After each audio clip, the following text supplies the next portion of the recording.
আমাদের খুব কষ্ট লাগতেছে যে উনি যে বিদায় হয়ে যাচ্ছেন।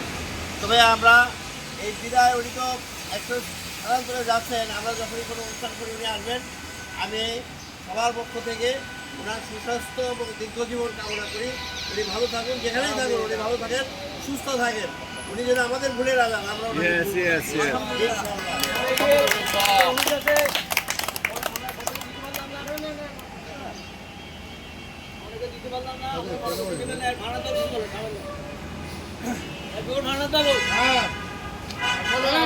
আজকে যে আবু বকর ভাইয়ের আমাদেরকে অনুষ্ঠান করবো, আসলে আমার এটা আমি তো ছিলাম না ভাই, যদি আমি আসছি গত দিনে আসতে পারি না, কারণ আমি দুঃখিত। যাই হোক, আবু বকর ভাই আসলে স্বল্প সময়ের মধ্যে বৃদ্ধ মানুষ যে যৌবনের মতো যে আমাদের কাছে যে ব্যবহার করছেন, আসছেন যাচ্ছেন, এইটার জন্য আমরা আসলে চিরদিন আমাদের মনে থাকবেন।